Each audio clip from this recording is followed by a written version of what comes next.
So let's go ahead, F4 and F5. We'll just flip those particular keys. So now you can actually maintain sort of your volume for your character. Okay, so always draw nice and rough when you're starting animation. You never want to draw completely cleaned up yet.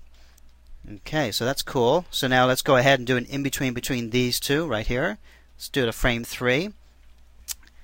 Sort of, drawing the line, sort of slowing out of this ball up right here, coming down to that, and then we're going to go right back up.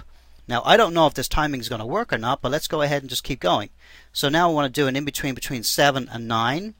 So now I'm going to actually need to spread across this timing a little bit more. So let's go ahead and put this one on for 6. So you just select on it, and then hit frame 6 to add some timing to it. Okay, so let's go ahead and do an in-between right here, frame 9, coming back up this time. Okay, and let's put it right here. Flip those frames. In animation, you're always going to want to flip to the frame before, to the frame after it, just seeing where you've come from and where you're going to. I'll click on frame 11 and go ahead and sort of do an in-between right here.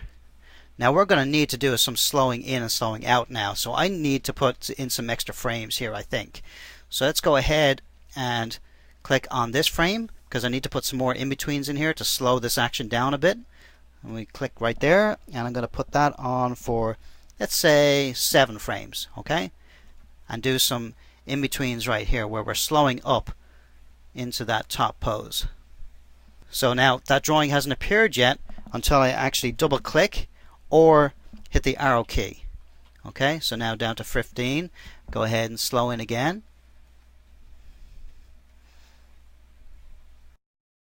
And now I want to actually move this key down here because I don't want that on for 3 frames. So I'm just going to click here and move it. Okay, click and move. Okay, so we're ready to start seeing our animation playing back at speed. So this little icon right here and these little controls are your playbacks. Okay, so this little icon right here, if you actually grab on it and go side to side, you can actually scrub through as fast or as slow as you want. Okay, but it's not really playing back at speed, so I actually want to see this playing back. Okay, so here are our playback controls. So this is frame start, frame end. Okay, and right here is your stepper. Okay, so you can step forward or step back. Okay, and if it's a long shot, you may just want to play it once, but if it's a cycle like this, you may want to play it as a loop. Okay, so I'm going to grab right here and go down to the end of our cycle. So I'm just going to click on frame 16. So frame 16 is really the end of our cycle. This is the same as frame 1, but we don't want to play this one key twice. Okay, so I'm just going to do an out right here, clicking this button here, and you see this part turns blue. So now that's just telling me that this is just going to be displayed in my playback.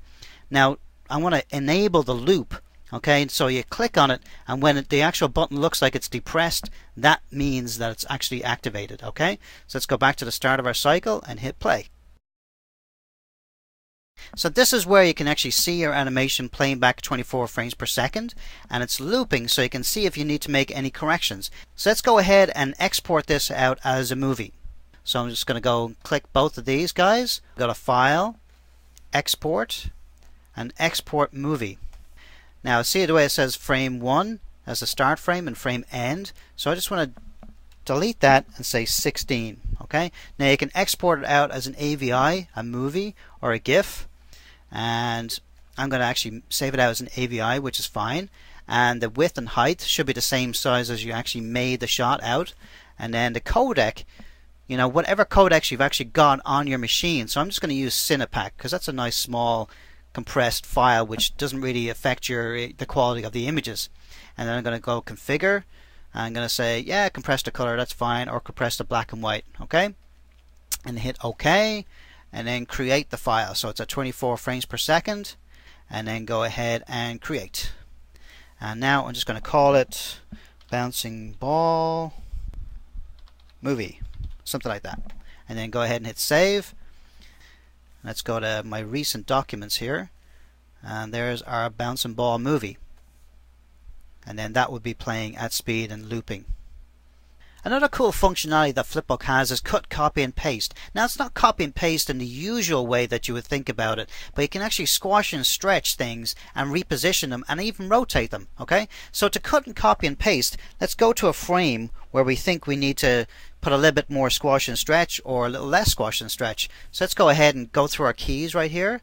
So let's say we want to squash this one even more. So let's go ahead and pick on the select tool and then draw a box right around our actual bouncing ball right here, and then go to cut with the scissors and paste. Okay, now I know in the Mac version you may not have those icons in the usual way, but I think Apple C and Apple V are the controls that you'd actually use for cut, copy, and paste. Okay, now you can actually, by dragging on the corners of these bars right here, you can actually stretch or squash the actual frame itself. Okay, and you can reposition it too, but it's not going to take effect until you actually click outside the box. Now to rotate it, all you have to do is hit Control and then go to a corner, and you'll see you actually have these little arrows where you're actually able to control and sort of rotate the ball to wherever you want it. And then to make it take effect, all you have to do is click outside the box and then flip your keys again, and now it's in that new position.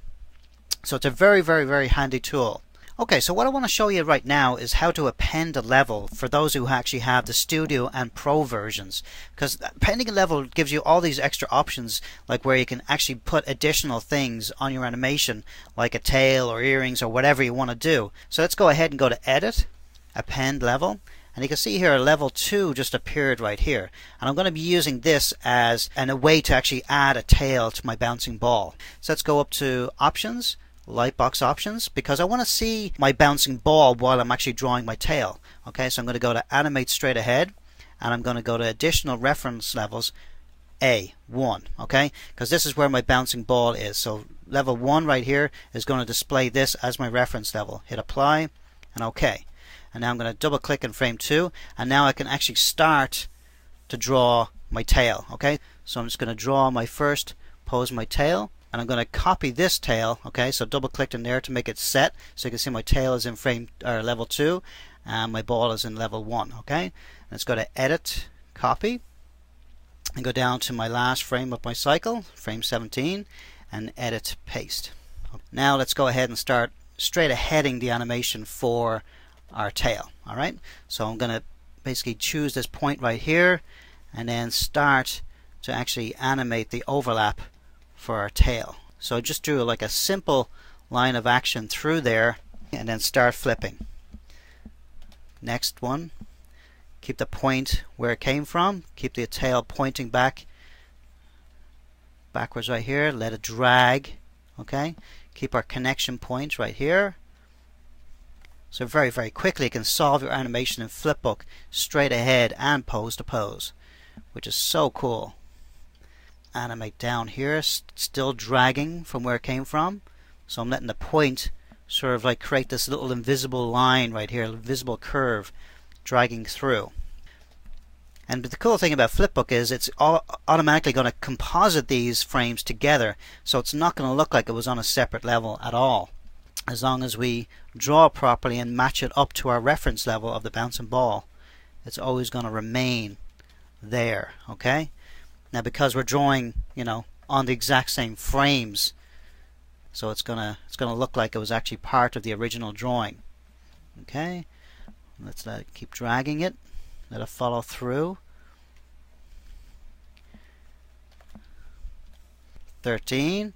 So I'm double clicking in the X sheet to activate the frame, and then I'm starting to draw right on top of it.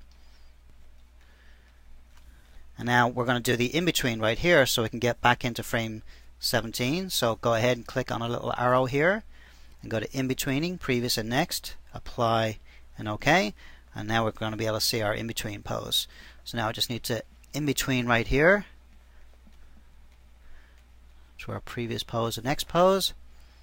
Okay, cool. Okay, so now let's go ahead and set our out to frame 16 and depress the loop button so we know that's going to start looping, and then go to start of our cycle, and there's our overlapping tail. Okay, so I hope you enjoyed this actual tutorial, the quick start guide to Flipbook, and stay tuned for more tutorials coming from Jason at jasonryananimation.com. All the best, everybody. Take care of yourselves.